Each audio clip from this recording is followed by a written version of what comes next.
Hi, cat. Come and get some mango, baby.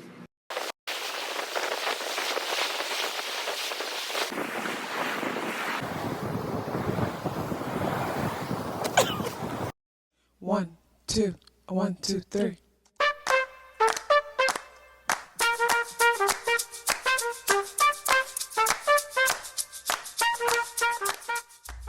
Self-awareness is a superpower. My name is KathyLaDonna. Welcome to Soul and Vibration.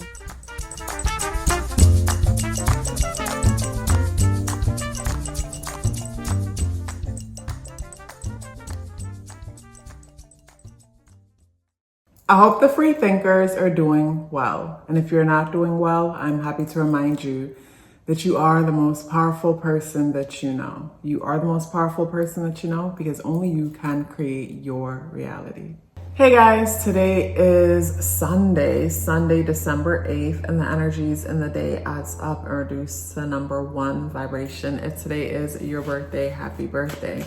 The spirit guidance for today is the golden egg, and it's in the reversal position. And it's fitting that this is in the reversal position because the energies in the day adds up and reduce to number 1 vibration. And with the energies in the day adding up and reducing to number 1 vibration, that brings me to some form of new beginning.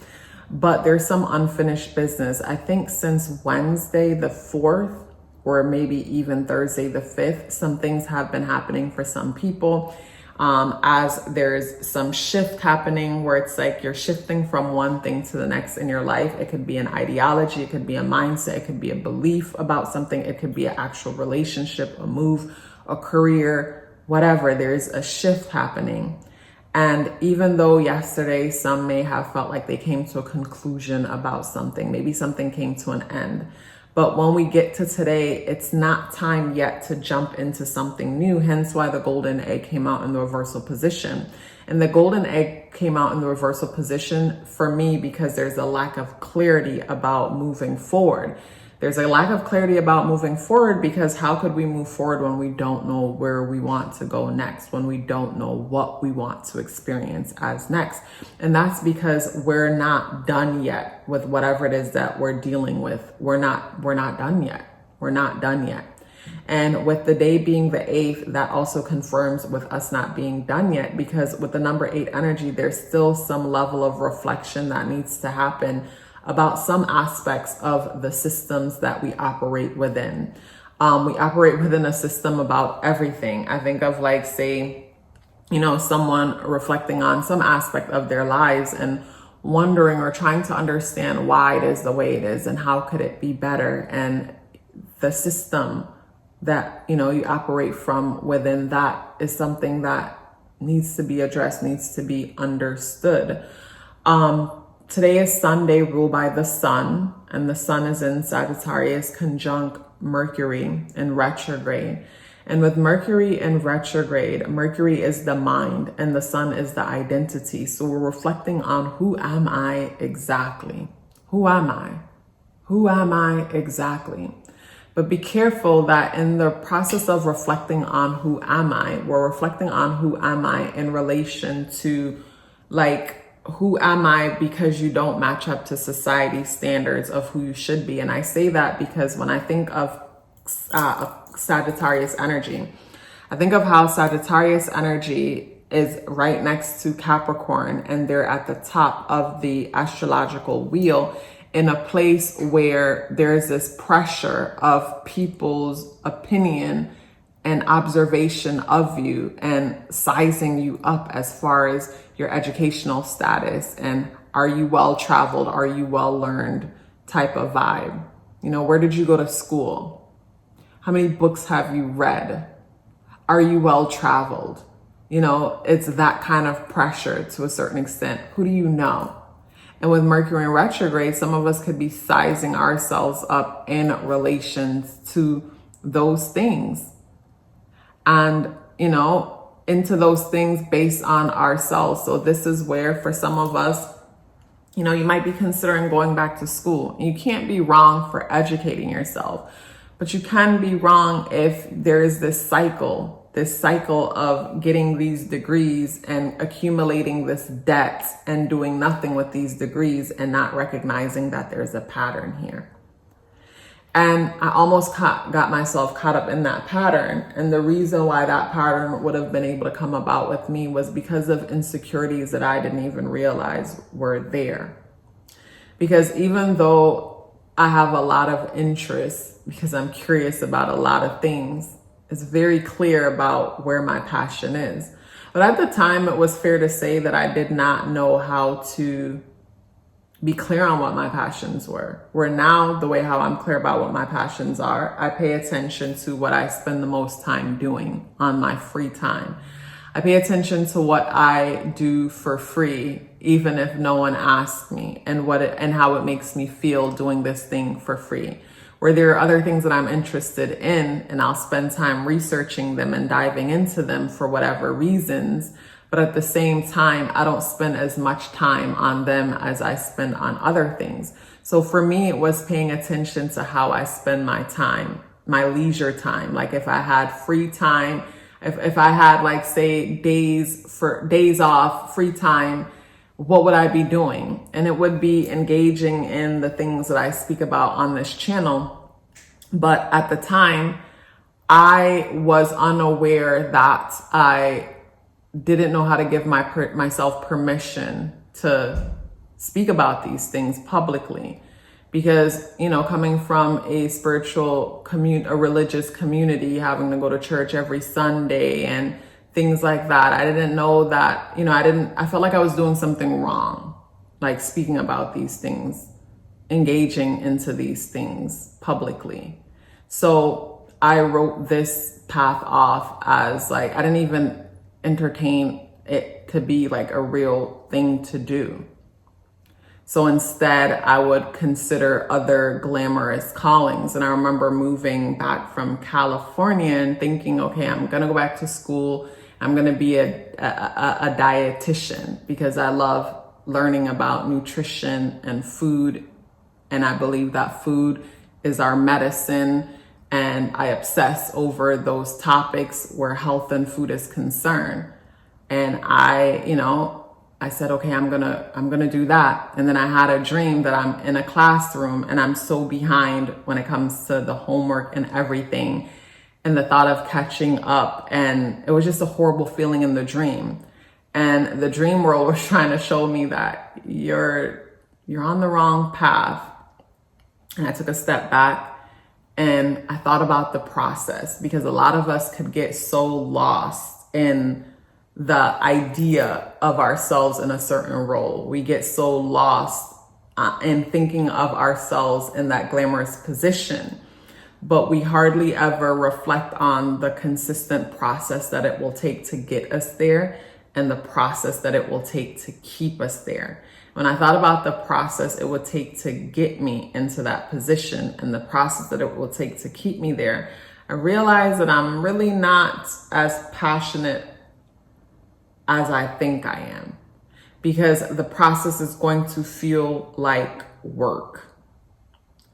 The process is going to feel like work. And once it clicked for me that the process is going to feel like work, I knew that wasn't for me. So when it comes to say, Mercury in retrograde conjunct the sun in Sag, we're reflecting on our identity and reflection in relations to our image and how the world sees us, where our education is concerned, what we know, and whether we're traveled or not. And when it comes to today's energy, dealing with the number 8 deals with higher education, just like Sagittarius energy. So for some of us, we might come to the realization that I'm going to go back to school or I'm going to purchase that course. And like I said, you can't go wrong for adding value to yourself by adding knowledge to yourself. But knowledge isn't power. The application of knowledge is power.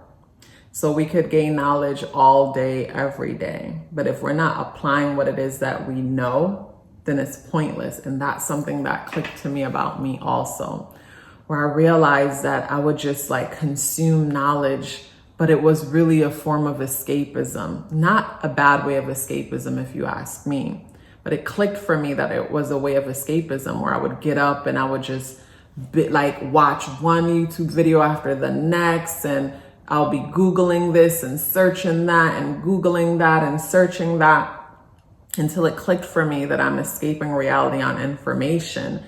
And I'm not really retaining what it is that I think that I'm learning. I'm just consuming it, but I'm not applying it. I'm not really owning it. I'm not embodying it.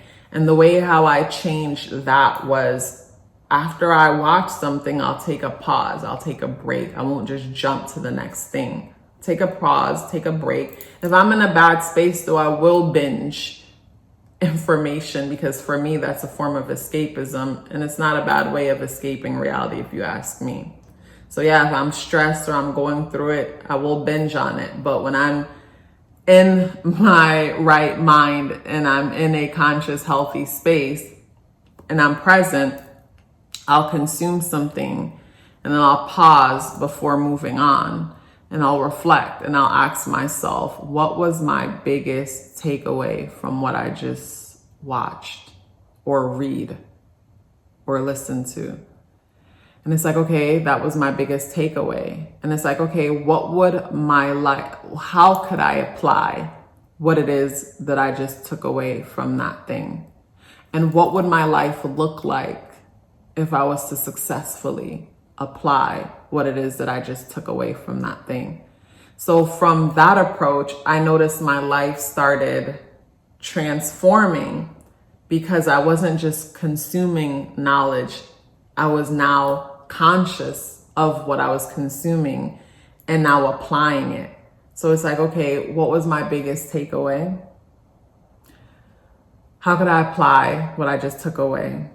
And what would my life look like if I apply what I just took away? Because even me just visualizing about what my life would look like if I apply what I just took away, it's me already creating a reality where that has already happened, because I could see the vision of it, and me consciously making that effort to do so. And when it comes to educating ourselves and higher learning, if you're someone who's a serial who is it a serial educate, who is constantly, stacking up these degrees, but at the same time, you feel like you've gotten no further than you have when you got the first one, it might benefit you to ask yourself, what have you learned? What is your biggest takeaway? How can you apply what it is that you've learned? Because you'll learn that all these degrees you've had, they're not pointless or useless. It's a matter of learning how to apply the information,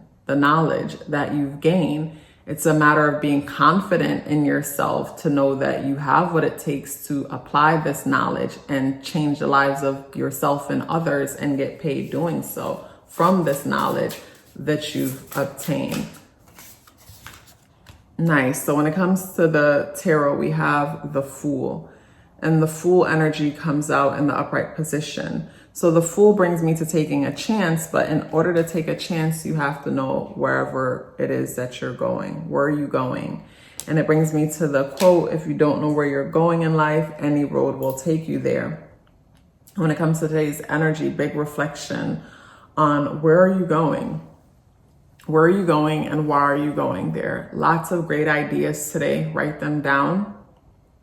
But like I said, today's one of those days where it's beneficial to reflect on the cycle that you're in. And like I said, the person that's in the cycle of constantly, it's course after course, degree after degree. And it's like, okay, what is the real root of this cycle that I'm trapped in? Because more than likely, the cycle you're trapped in is because you're afraid to put yourself out there. Like at some point, you're required to take some major step that puts you in a vulnerable position as you're out in the open and everybody is looking at you, or it's like, yes, the loop might be avoiding this scary thing that's required of you. So instead of doing the scary thing that's required of you, there's this you get stuck in the loop. And for me, I had to become aware of, like the fears and insecurities within me that would stop me from being here and from doing the work. I was able to not allow for those things to stop me, recognize that the fear is there, but push past it anyway. Hey guys, I want to share with you 7 benefits of getting a numerology natal chart awareness coaching session. The first one is understanding your internal programming. The second one is becoming more clear about your purpose and passion. The third is setting goals for success. The fourth is awareness of strength and areas of improvement. And the fourth one was foundational for me because whenever you're aware of your weaknesses, no one can use them against you. And when you're aware of your strengths, that makes you unstoppable. And that is why I say self-awareness is a superpower. The 5th benefit is removing obstacles. We first have to become aware of a thing in order to remove it in the first place. The 6th benefit is understanding relationship dynamics. We don't have to change the people in our lives. We have to become aware of ourselves and start from there, and everything changes. And the 7th benefit is upcoming transits, if that's something that you would like to look into because you're planning for something or you just want to be aware. So if you're interested in booking a numerology natal chart awareness coaching session or learning more about it, the link to book or the link to send me an email for questions are both within the description box below. If you'd like to check out my Patreon where I share exclusive content, the link to check out what's happening on Patreon is in the description box below. It was a pleasure sharing this message with you. Before you go anywhere, please let me know you're here with me by dropping me a red heart in the comment box below. I would love to hear from you and look forward to seeing you tomorrow. Love yourself as if your life depended on it, because it does. Take care of yourself, and I look forward to seeing you in the next video.